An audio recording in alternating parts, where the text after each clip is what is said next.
kalau secara duniawi kita bilangnya itu ya wajar, itu biasa.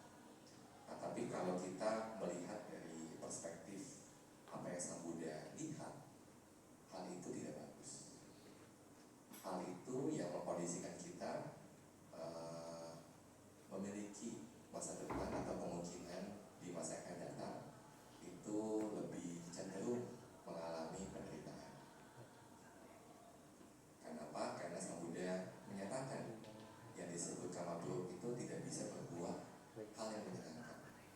Nah, tetapi kama buruk itu hanya berbuah hal yang kita tidak inginkan atau yang disebut penderitaan. Nah, melihat karma yang seperti ini, kita sebenarnya sangat beruntung sebagai Buddhis. Nah, walaupun kewihara setahun sekali atau yang lebih sering ya seminggu sekali, atau yang paling rajin ya mungkin bisa dana ke wihara setiap hari, karena pada negara di sini kan ada biku yang tinggal. Jadi bantinya juga berkunjung ke depan rumah kalian setiap hari. Punya kesempatan melihat biku setiap hari itu kalau baiknya yang luar biasa. Kalau baik yang mengkondisikan kalian untuk berbuat kebajikan. Sebagai Buddhis, kita beruntung karena kita memiliki doktrin samadhi atau pandangan benar. Dan kalau kita bandingkan, doktrin ini sejalan dengan hukum alam. Nah, jadi hukum karma itu sendiri bukan ajaran yang ditemukan oleh Sang Buddha, atau Sang Buddha bukan menciptakan ajaran hukum karma. Nah, tetapi Sang Buddha itu hanya memberitahukan bagaimana hukum karma itu ada. Nah, jadi Sang Buddha itu bukan pencipta, tetapi Sang Buddha selalu mengatakan bahwa Sang Buddha adalah penunjuk jalan. Nah, jadi di sini ketika kita meyakini atau sebagai seorang pengikut Buddha yang kita sebut upasaka, upasika atau Buddhis, nah kita percaya terhadap apa yang Sang Buddha ajarkan. Nah, ini yang disebut keyakinan atau sadar. Nah, tetapi keyakinan yang seperti ini itu belum kuat dalam arti apa? Karena dia tidak melihatnya sendiri. Nah, dia cenderung hanya mempercayai. Sama halnya ketika ada orang yang menawarkan sesuatu kepada kalian, nah kalian ya percaya aja, begitu. Nah, begitupun juga kalau kita sebagai Buddhis hanya memiliki kepercayaan yang seperti ini, nah itu akan sangat rugi. Sangat rugi kenapa? Karena kita tidak memahami apa yang Sang Buddha ajarkan. Nah, kita hanya mengertinya berbuat baik, berbuat baik, berbuat baik. Nanti kalau berbuat baik bisa masuk surga, berbuat baik hidupnya sejahtera dan seterusnya. Tapi apakah seperti itu? Menurut kalian seperti itu? Kalau secara sederhana kita memahami prinsip hukum karma, nah kita akan selalu berpikiran, oh saya sudah berbuat yang baik, nanti hidup saya akan bahagia. Nah, kalau kita memahami hukum karma seperti itu tanpa melihat sendiri bagaimana hukum karma itu bekerja dengan pengetahuan vipassana, nah pada saat itu kita cenderung mengetahui hukum karma dengan penjelasan yang sangat sederhana, yang kalau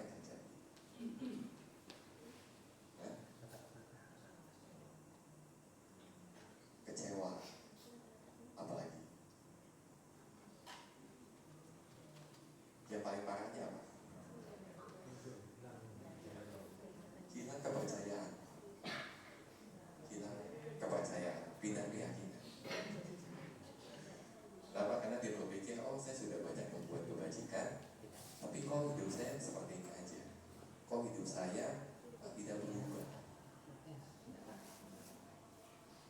Nah, itu yang terjadi kalau kita hanya meyakini apa yang Sang Buddha ajarkan.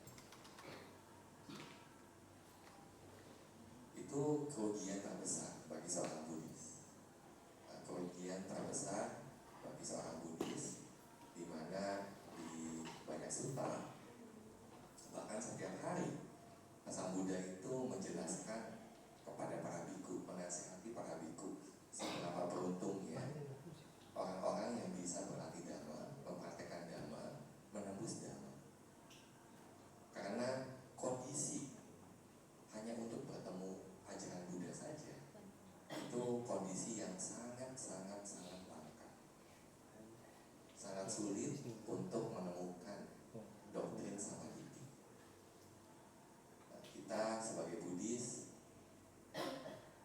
tidak hanya mudah untuk mengakses untuk belajar dhamma, hanya balik lagi terkadang kalau menimbang-nimbang,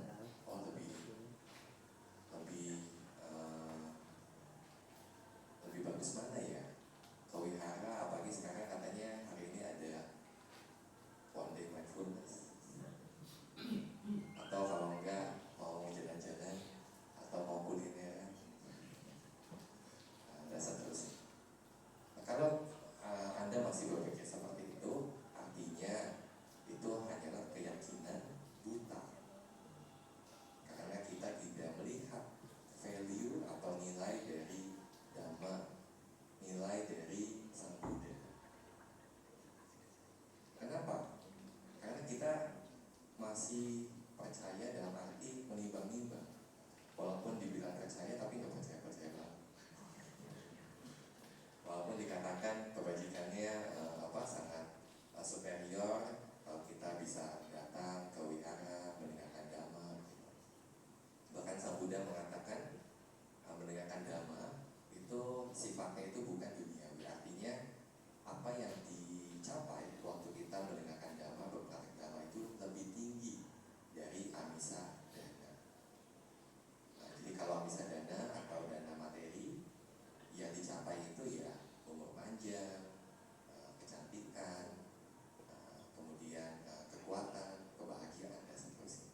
Tetapi kalau kalian berpraktek dhamma, menjalani sila, meditasi, mendengarkan dhamma, Sang Buddha katakan amisadana hasilnya itu tidak bisa dibandingkan, karena hasil dari kalian itu berpraktek dhamma adalah amata, atau yang disebut tanpa kematian.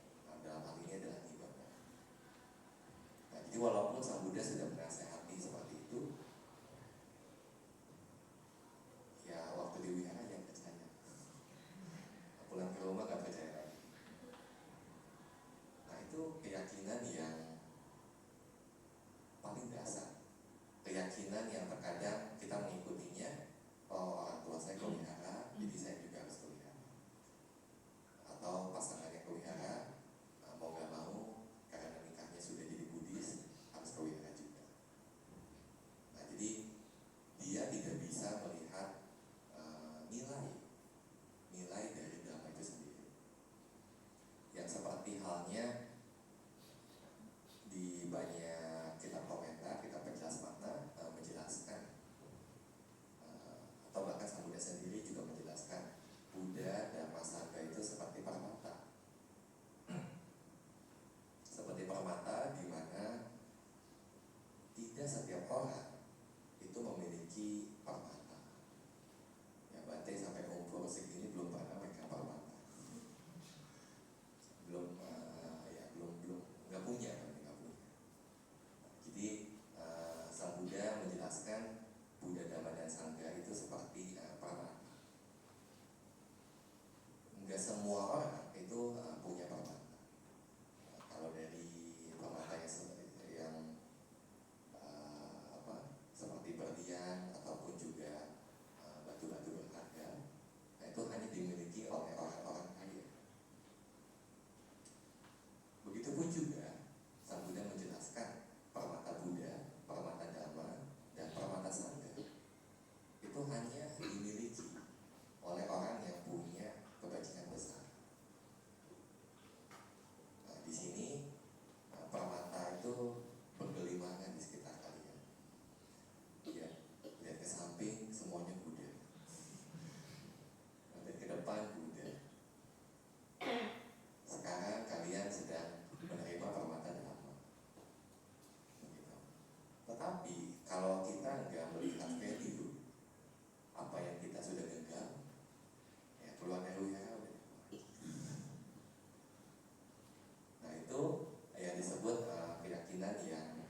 keyakinan yang ya kita ya percaya saja, tapi nggak percaya banget.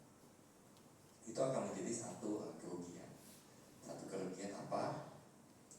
Nah, di sini Sang Buddha selalu menasihati kita bahwa Sang Buddha itu munculnya itu sangat jarang. Nah, kemunculan Buddha yang sangat jarang. Nah, walaupun ada Buddha, terkadang kalau kita terlahir pun juga kadang nggak bisa ketemu sama ajaran Buddha.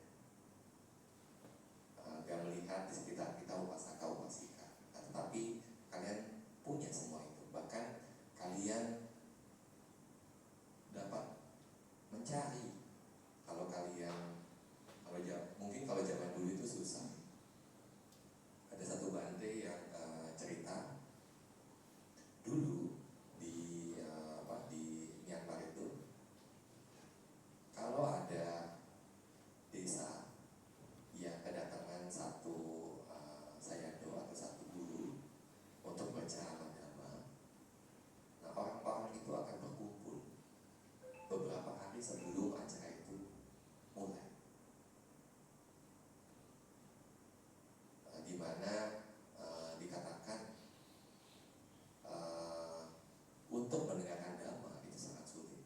Nah, itu bahkan di negara Buddhis di zaman dulu. Nah, kalau zaman sekarang sebenarnya kalau kalian itu punya satu curiosity atau ketertarikan mengenai dhamma atau ingin belajar dhamma lebih mendalam, zaman sekarang gampang. Buka YouTube udah semuanya ada. Mau belajar abhidhamma ada.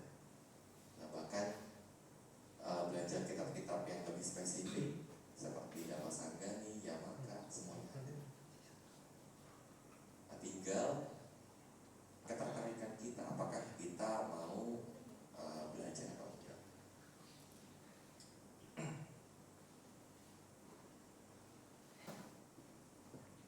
Kenapa Bante menyebutkan rugi? Tidak hanya rugi pengetahuan,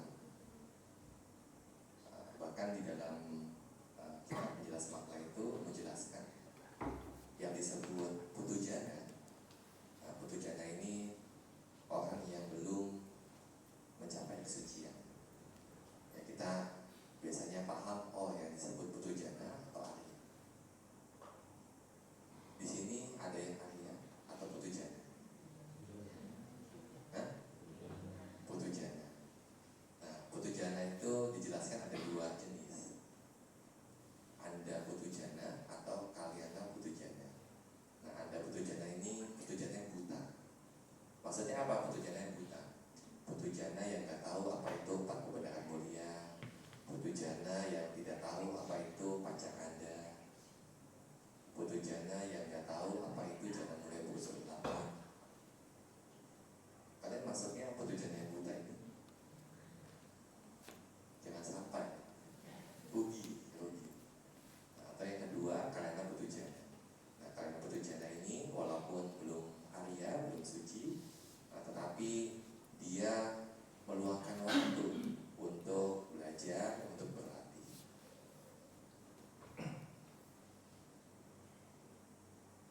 Nah, apa kaitannya penjelasan ini dengan kebahagiaan itu sendiri? Nah, jadi tadi Bante menyampaikan bahwa di kehidupan sehari-hari kita, kebanyakan waktu kita itu cenderung mengarahkan pikiran-pikiran kita itu ke arah yang duniawi, dan itu adalah hal yang wajar. Tetapi dalam kacamata Sang Buddha, atau beruntungnya kita sebagai Buddhis, nah kita mengetahui Sang Buddha muncul itu bisa mendefinisikan mana itu yang baik, yang kusala, mana itu yang akusala. Yang selama ini sebelum Sang Buddha itu ada, sebelum Sang Buddha itu muncul, nah orang itu memiliki persepsi yang salah antara yang disebut kebaikan dan keburukan, atau yang disebut kusala dan akusala. Hanya ketika Sang Buddha muncul, nah kita bisa mengerti dengan jelas apa itu yang disebut kusala, apa yang disebut akusala. Yang selama ini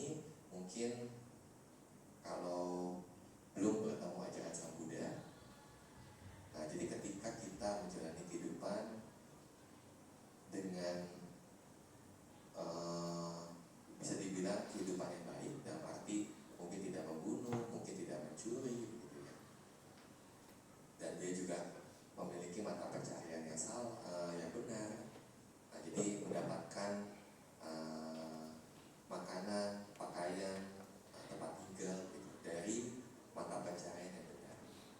Nah, pada saat dia menikmati kekayaannya, itu juga hal yang wajar. Nah, tetapi di dalam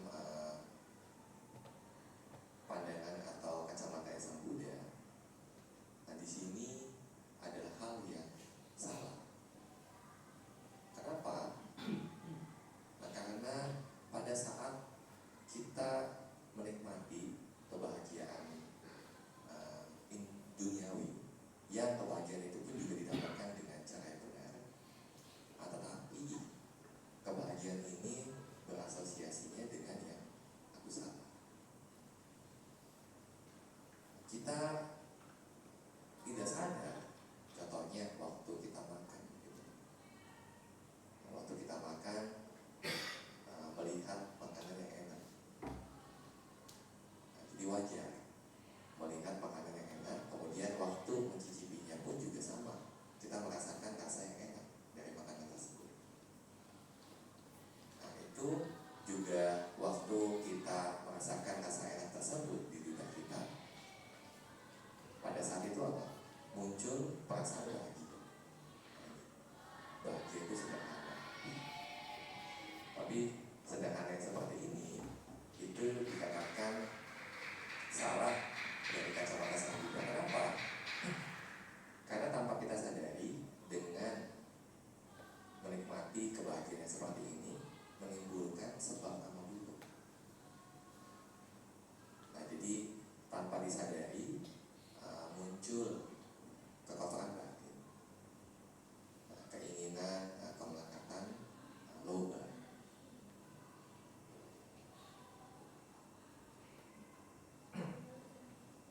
Kalau kita di dalam kehidupan kita menjalani kehidupan yang seperti ini sepanjang hidup, nah ini kita akan memenuhi amalannya Sang Buddha.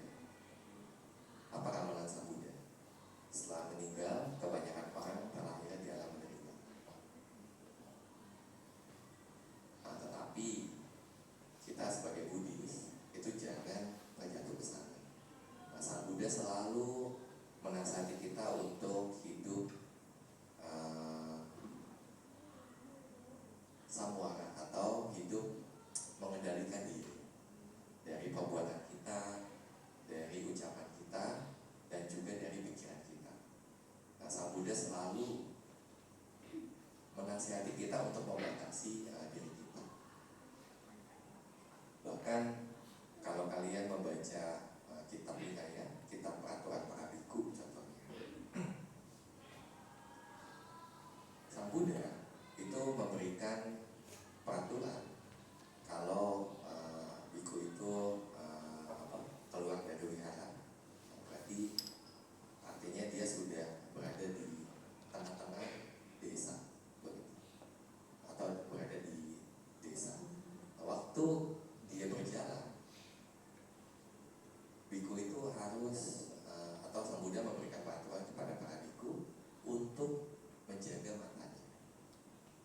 Nah, jadi pandangan matanya itu nggak boleh seperti orang yang atau ibu-ibu yang lagi ke mall, ke kiri dan kanan, nggak boleh. Di dalam peraturan wilayah tersebut, nah, Sang Buddha menyuruh para biku matanya itu harus menuju ke mungkin jarak 2 atau 3 meter di depan. Nah, dengan mata memandangnya ke bawah. Di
kita melihatnya tanpa kita memiliki latihan atau tanpa kita memiliki sapi perhatian penuh.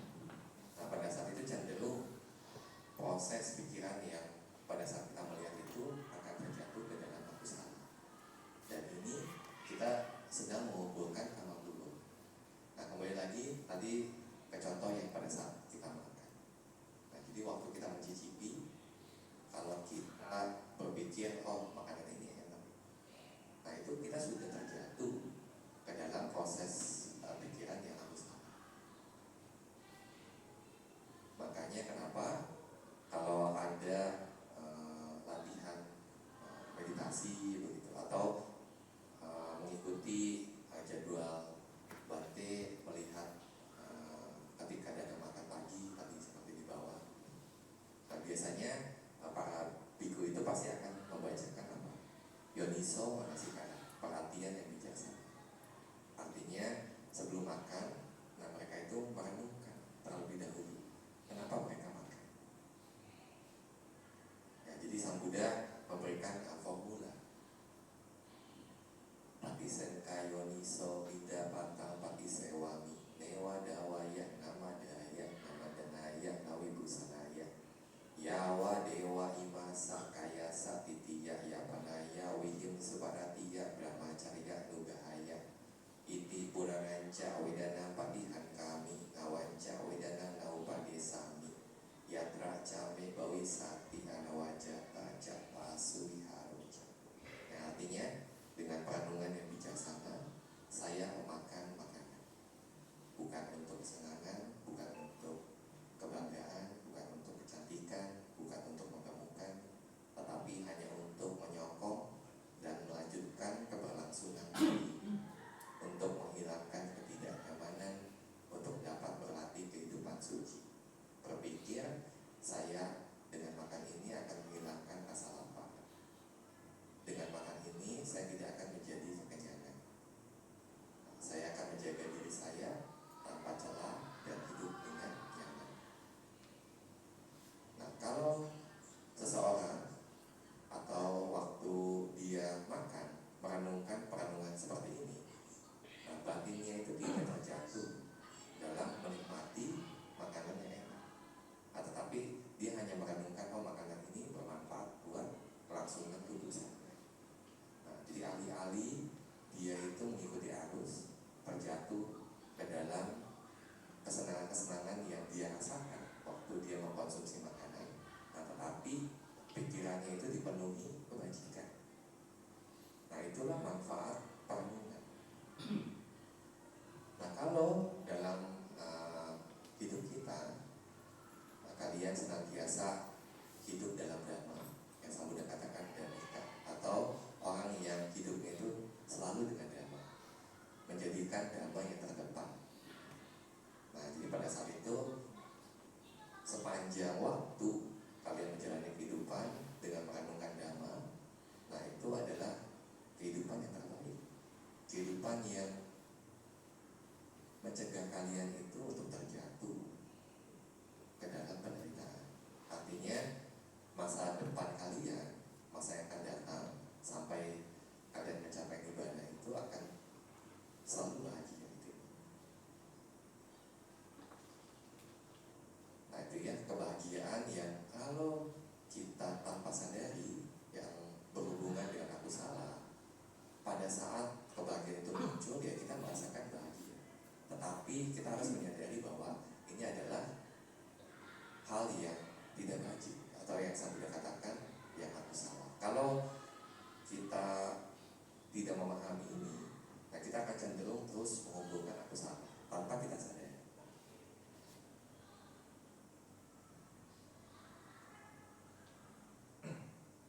Nah, padahal ya semua hal yang nyaman, semua hal yang kalian inginkan itu ada pada kalian, itu karena perbuatan kebajikan kalian juga sih. Ya, kalian mengetahui, oh saya harus berbuat banyak kebajikan dengan berdana, dengan menjaga sila, dengan meditasi begitu. Nah, karena sebab-sebab karma baik ini terkondisi untuk memunculkan hasil sehingga kalian menikmati kebahagiaan-kebahagiaan yang sekarang kalian miliki. Kebahagiaan akan kepemilikan, kebahagiaan akan ikatan keluarga dan seterusnya. Nah itu memiliki harta, memiliki kecantikan, memiliki umur panjang dan seterusnya. Itu kebahagiaan yang kalian dapatkan dari hasil amal baik. Tetapi bedanya apa? Bedanya karena kita tidak menjaga pikiran kita pada saat kita menggunakan kekayaan kita, menjalani kehidupan kita, dan kita cenderung mengumpulkan hal-hal yang tidak baik. Dan ini yang Sang Buddha katakan, kalau kita menjalani kehidupan yang seperti ini, kita itu menjalani kehidupan yang sia-sia. Jadi kalau makanya kenapa rugi kalau kita sebagai Buddhis itu hanya mengetahui dhamma itu di kulitnya saja. Lalu kebahagiaan yang jenis kedua itu adalah kebahagiaan yang muncul berbarengan dengan kebajikan atau yang usaha. Nah seperti apa? Nah seperti ketika kalian berbuat kebajikan, mendengarkan dhamma, iklan dulu ya, belum berbayar soalnya. Nah, jadi kebahagiaan yang muncul dengan kusala, dengan yang baik.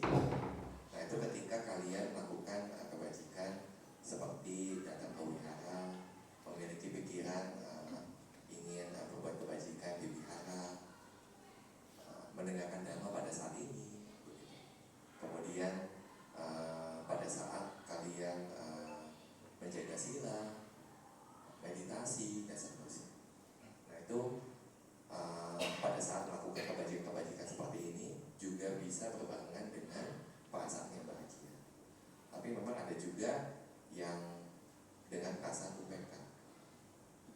Ya, contohnya misalkan waktu mendengarkan bosan, ataupun juga melakukan kebajikan mungkin karena disuruh, ataupun juga karena terpaksa, ataupun juga karena apalagi ya, hal banyak hal.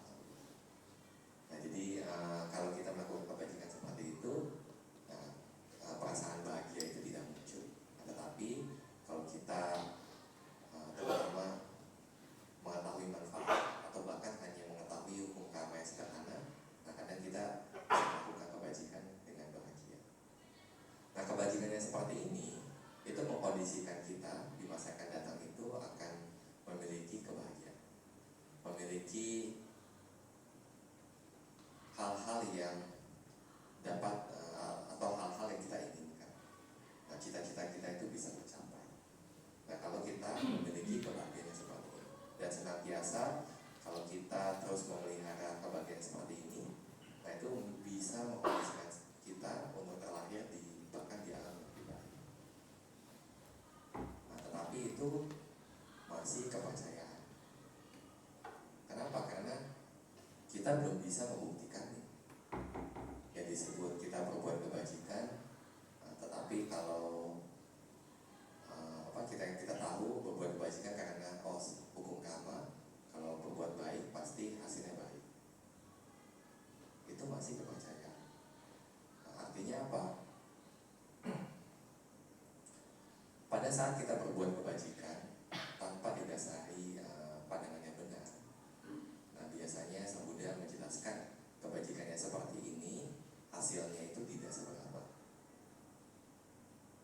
Nah, jadi kita beruntung kalau kita memiliki pandangan benar.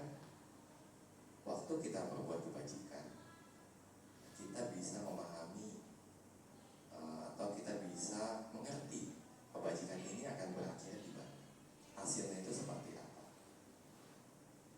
Jadi bahkan di dalam satu sutta Sang Buddha menjelaskan contohnya dana saja.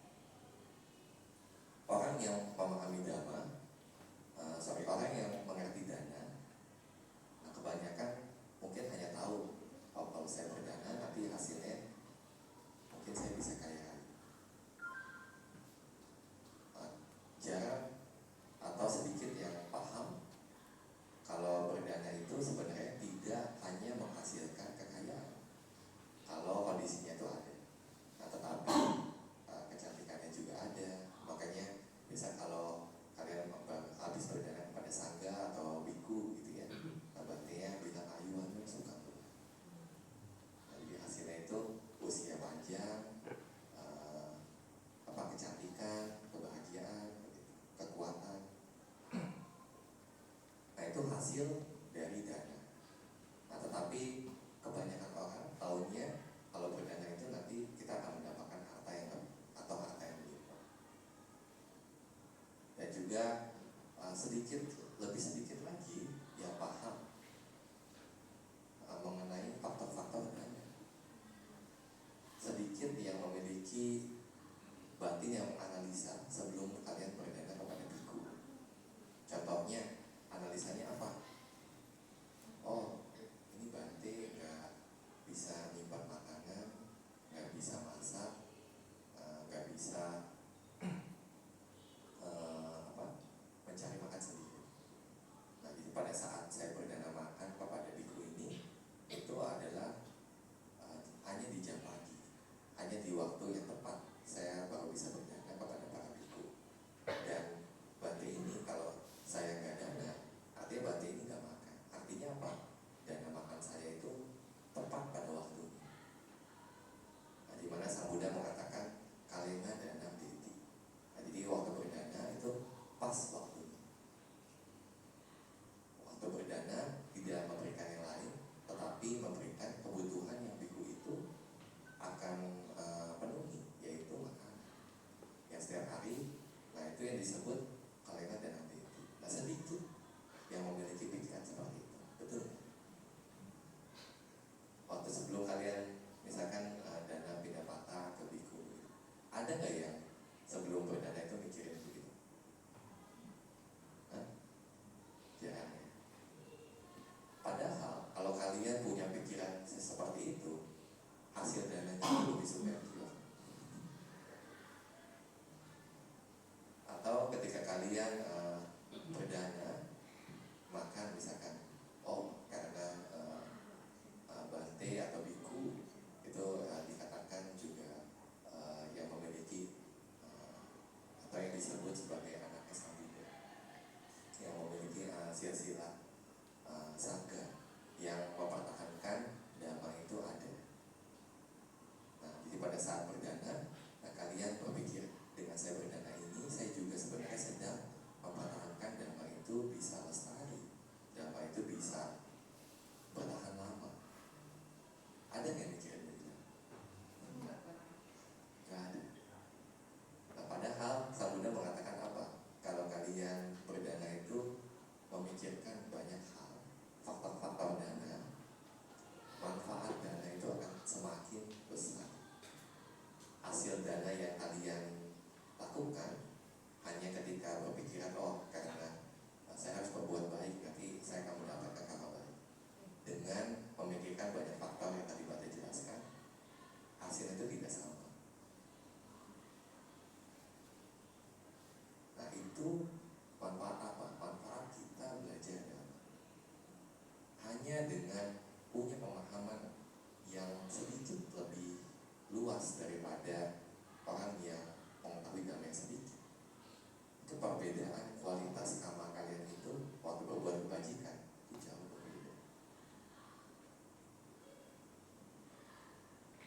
Nah, itu yang selalu Sang Buddha ajarkan. Makanya kenapa kalau kita membaca Tipitaka begitu, banyak sekali Sang Buddha menjelaskan, oh yang disebut amisadana, yang disebut dhammadana, ada yang disebut dananya tepat waktu, dan seterusnya. Nah, makanya di dalam kitab penjelas makna itu dijelaskan, orang yang mengetahui manfaat dana lebih banyak, dia akan mendapatkan kebaikan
Tapi yang dilihat itu justru juga dari sisi si pemberinya.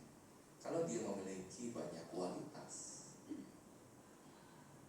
nah di sini dia akan mendapatkan manfaat karma yang lebih superior, karma kebajikan yang lebih superior. Nah itu beruntung kalau kita punya pemahaman dhamma yang mendalam. Ya, jadi Bante sarankan kalian harus lebih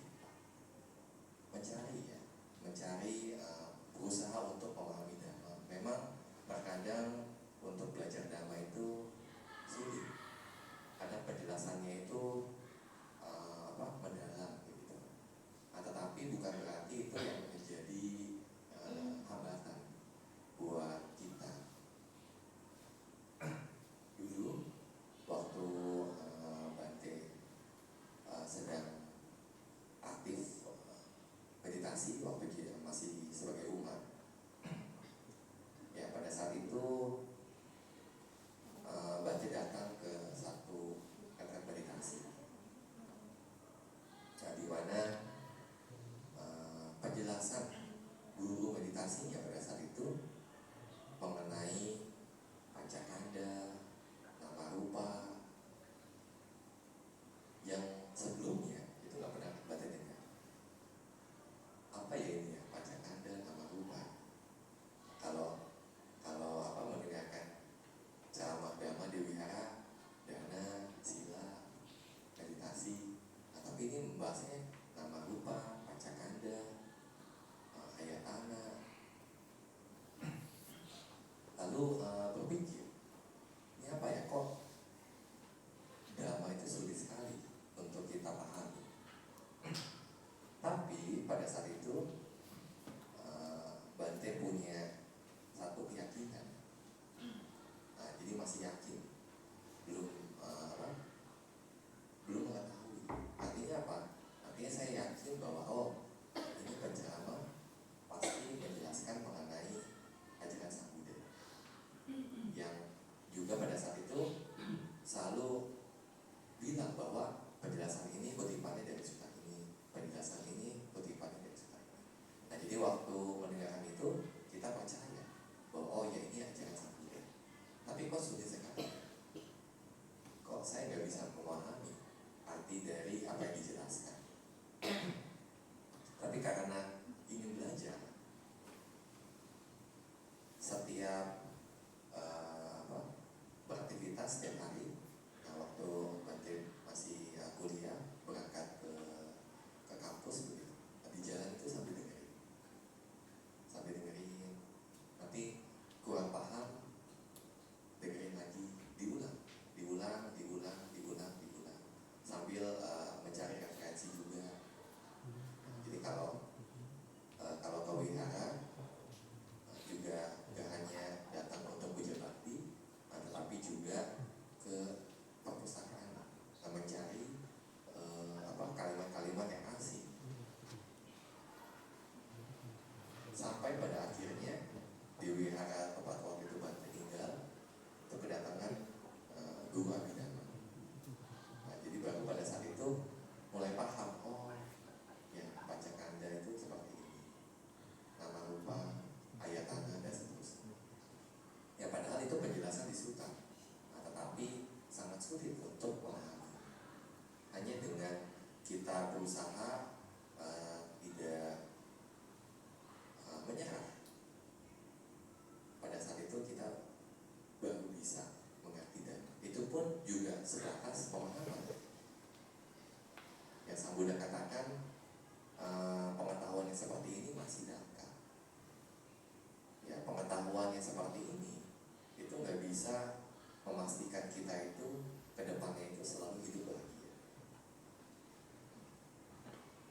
Nah, bahkan di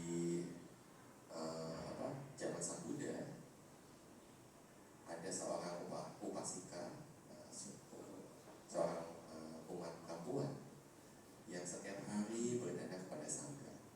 Setiap hari kalau ada waktu juga dia mendengarkan dhamma. Nah, waktu meninggal gak bisa menjaga pikirannya, mengingat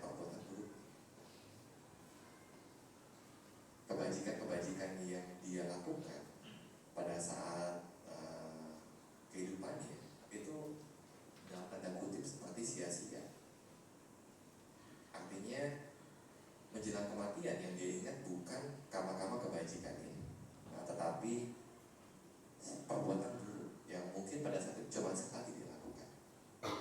Tapi perbuatan itu tiba-tiba muncul di batinnya dan dia mengingat perbuatan yang tidak wajib. Sehingga apa?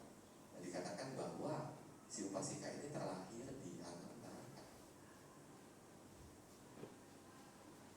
Dan itu yang dilihat juga oleh Sang Buddha ketika suaminya Raja Pasenadi bertanya kepada Sang Buddha, tapi Sang Buddha nggak langsung menjelaskan, oh istri kamu terlahir di neraka gitu.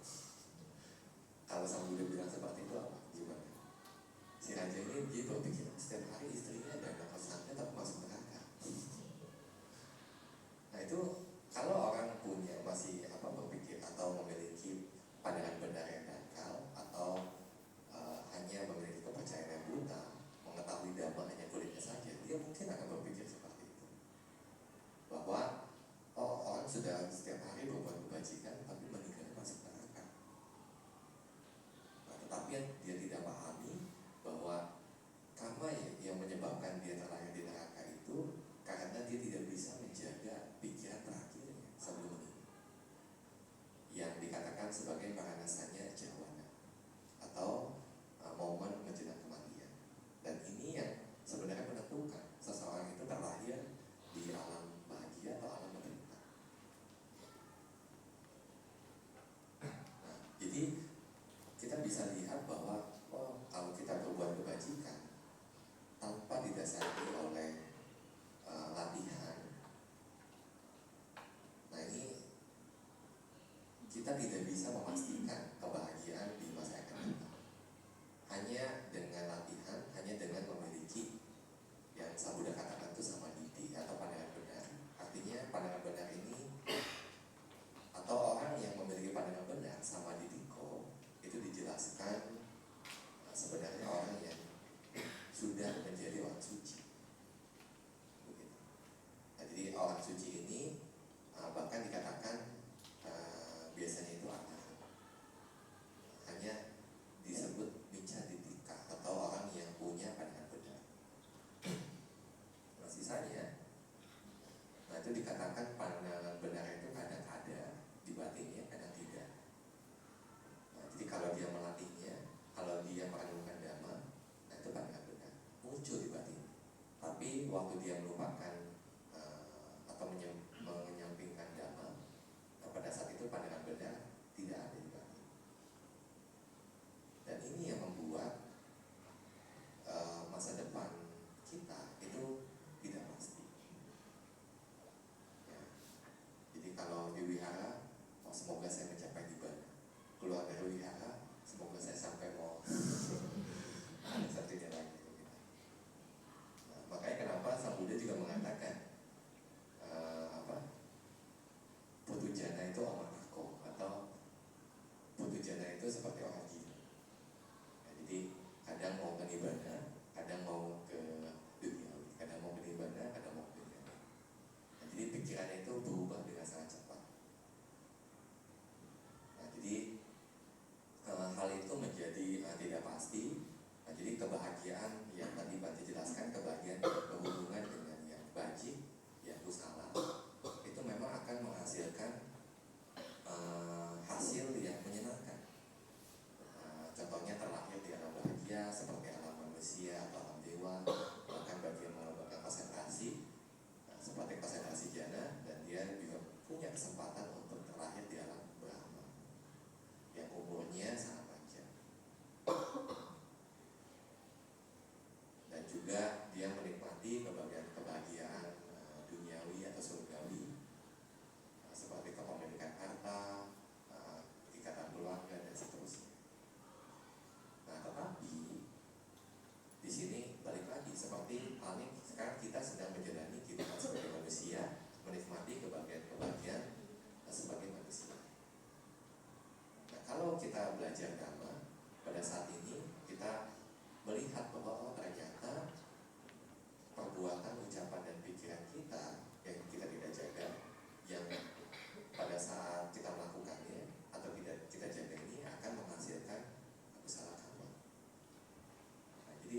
lahir sebagai manusia yang dewa karena kebajikan, menjalaninya, setelah itu terlahir di alam penderitaan. Tidak bisa memastikan kebahagiaan itu selalu di depan kita. Nah, jadi kebahagiaan yang seperti ini juga yang dikatakan bukan kebahagiaan yang absolut. Apa itu kebahagiaan yang absolut? Nah, jadi kebahagiaan yang absolut ini adalah ibadah. Nah, jadi kebahagiaan yang hanya bisa dicapai kalau kita itu berlatih dalam, kalau kita itu konsisten dalam berlatih atau mengendalikan diri kita. Nah, tadi membaca menjelaskan yang pertama itu adalah kebahagiaan yang berhubungan dengan aku salah. Nah, seperti menikmati kebahagiaan duniawi. Kemudian kebahagiaan aku salah, di mana di sini kebahagiaan yang muncul pada saat kita berbuat kebajikan. Dan yang satunya lagi adalah kebahagiaan tertinggi atau yang disebut ibadah. Nah, kita sebagai Buddhis itu sebenarnya sangat beruntung kalau kita walaupun tanpa didasari keyakinan yang benar, maksudnya keyakinan yang benar karena kita melihat sendiri damai itu yang dijelaskan oleh Sang Buddha. Tetapi di sini walaupun kita hanya percaya kepada Sang Buddha, berdasarkan kepercayaan itu kita berlatih. Berdasarkan kepercayaan itu kita berdana, jaga sila, meditasi. Nah, di mana kalau kalian rutin atau konsisten dalam menjalani kebajikan ini yang didasari oleh kepercayaan kepada Sang Buddha, pada saat kalian terus berlatih, menjaga sila, meditasi, nah, kalian akan merasakan atau mencapai pencapaian-pencapaian yang Sang Buddha jelaskan di dalam sutta. Contohnya kalau kalian meditasi, kalian akan mendapatkan konsentrasi. Konsentrasi itu seperti apa? Apakah kebahagiaan dalam berpraktek meditasi itu dikatakan oleh Sang Buddha lebih besar atau jauh, tidak sebanding dengan kebahagiaan yang ketika kita rasakan ketika kita mungkin melihat hal-hal yang indah ataupun juga makan makanan yang enak. Nah, kebahagiaan meditasi itu Sang Buddha katakan itu yang paling tinggi yang bisa dirasakan oleh seseorang, nah, dibandingkan dengan kebahagiaan yang berhubungan dengan hal-hal indrawi. Nah, apakah itu benar? Nah, kalau ketika kalian buktikan sendiri, nah, pada saat itu kalian punya keyakinan yang semakin kuat. Nah, keyakinan kalian kepada Sang Buddha itu akan tumbuh, lebih percaya. Kenapa? Karena kalian sudah membuktikannya. Oh, ternyata kebahagiaan meditasi itu seperti ini. Nah, berdasarkan konsentrasi itu, nah, kalian berlatih vipassana, berusaha untuk memahami, berusaha untuk melihat dengan pengetahuan langsung. Oh, ini yang disebut 4 kebenaran mulia yang Sang Buddha jelaskan, yang tidak lain hanyalah nama dan rupa dan juga sebab-sebabnya. Nah, jadi pada saat kalian membuktikannya dengan pengetahuan atau pengalaman kalian langsung, nah, pada saat itu kalian akan menjadi lebih percaya lagi. Oh, yang disebut nama rupa itu seperti ini. Oh, yang disebut perasaan bahagia itu seperti ini. Oh, ini perasaan bahagia yang munculnya dengan aku salah, dengan yang tidak baik. Oh, ini perasaan bahagia yang munculnya dengan usaha. Jadi waktu kalian bisa membuktikannya dengan meditasi kalian, nah, kalian akan memiliki kepercayaan, keyakinan yang lebih kuat lagi kepada Sang Buddha. Nah, kalau kalian konsisten dalam praktek-praktek sila samadhi panya, atau secara istilah yang lainnya yaitu sila, samatha, dan vipassana.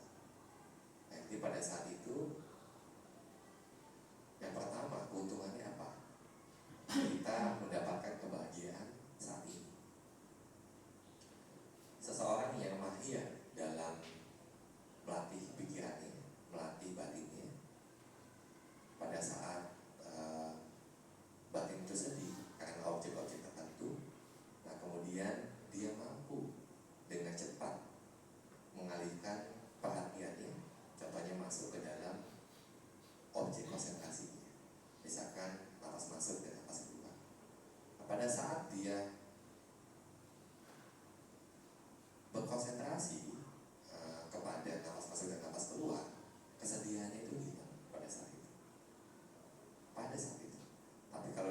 tidak menjaga batinnya, nah, waktu meditasi mungkin dia akan ingat lagi ke objek kesedihan, ingat lagi ke objek kesedihan.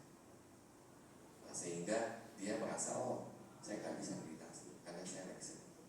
Tetapi kalau orang yang mahir dalam konsentrasi, nah dia bisa langsung mengubah batinnya sedih ini menjadi batinnya bahagia pada saat itu juga.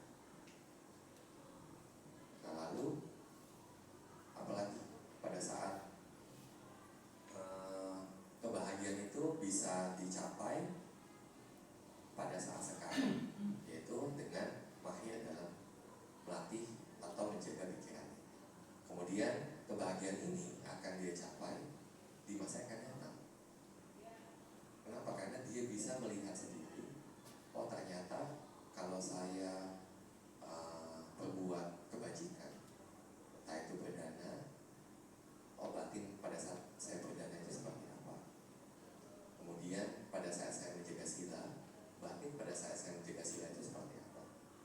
Pada saat saya meditasi, batin pada saat saya meditasi itu seperti apa. Dan dia bisa melihat, oh ini hasilnya itu adalah kebajikan. Nah jadi di sini berbuat kebajikan yang konsisten, dana, sila, bawana seperti ini akan menghasilkan kebahagiaan di masa yang akan datang. Itu manfaat yang kedua. Manfaat yang ketiga, di alam samsara, yang disebut siklus kelahiran dan kematian, Sang Buddha selalu menjelaskan kita ini sudah hidup yang di kehidupan yang tidak terhitung. Ya, kalau kita melihat konsep samsara ini, artinya kita ini sudah lahir, mati, lahir, mati, lahir, mati yang tidak terhitung. Yang Sang Buddha kadang menggambarkan alam samsara panjangnya itu, kalau kita pernah jadi sapi misalkan, atau pada saat kita sebagai manusia dan juga selalu merasakan ditinggali oleh orang yang tercinta karena kematian, mungkin orang tuanya, mungkin saudaranya. Nah dimana waktu meninggal itu mereka akan menangisi. Nah, tangisannya itu air matanya itu bahkan melebihi air yang ada di empat mahasamudra. Nah jadi kita bisa bayangkan seberapa panjang perbandingannya, berapa kali kita hidup pun juga kayaknya nggak bisa kita bayangkan. Karena kenapa? Untuk menghitung air laut pun kita juga nggak tahu. Air laut ada berapa ember? Kamu tahu nggak? Berarti juga nggak tahu. Kita nangis juga nggak mungkin satu ember. Jadi di sini kita bisa melihat perbandingannya. Nah, tidak hanya air mata, Sang Buddha juga mengatakan waktu mungkin karena perbuatan akusala kita yang kita lakukan, mungkin kita pernah terlahir jadi sapi, jadi babi, jadi kambing dan seterusnya. Darah yang pada saat kepala kita dipenggal itu juga darahnya lebih banyak dari air di empat mahasamudra. Nah jadi alam samsara ini yang sungguh sangat panjang.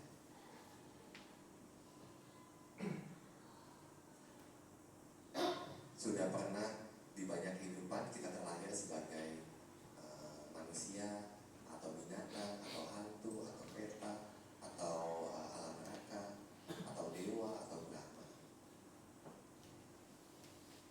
Tapi yang jelas pada saat ini, nah kita terlahir jadi manusia dan mengikuti ajaran Sang Buddha. Nah keberuntungan seperti ini itu bukan keberuntungan yang kebetulan.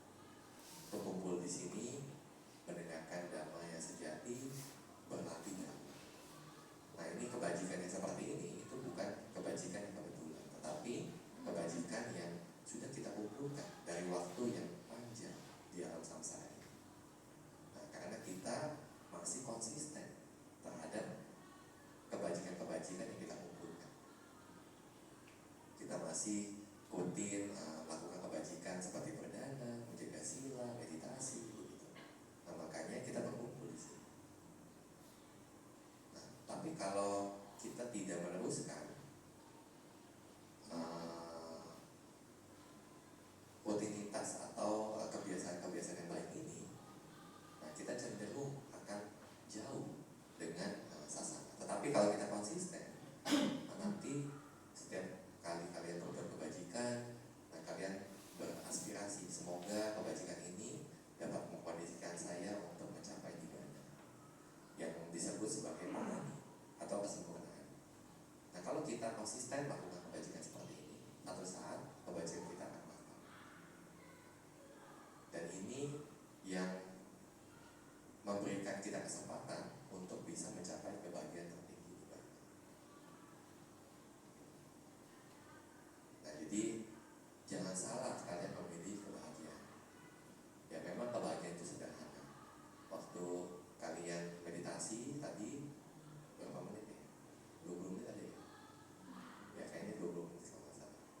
Di panitia ada apa dulu di atas. Nah waktu meditasi objeknya apa? Hah? Anapanasati? Bukan, meta. Ya. Nah waktu memancarkan cita kasih dalam 20 menit memang benar ya objeknya meta terus gitu, konsisten. Hah? Atau ingat yang lain? Nah, kalau meditasi ada objek meditasi. Nah selain objek meditasi artinya melamun. Iya. Nah jadi kalau kita konsisten atau kita bisa tahu bahwa bahagia itu sederhana. Bahagia itu ketika kita melakukan kebajikan. Jangan kita bahagianya itu memikirkan hal-hal yang lain, memikirkan hal-hal duniawi. Itu dikatakan bahagia tetapi yang aku salah. Nah sedangkan kalau kalian konsisten dalam berlatih kebajikan yang salah, yang memang hasilnya pun juga nanti akan bahagia di masa akan datang, terkondisi terlahir sebagai manusia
seharusnya seorang Buddhis itu lakukan.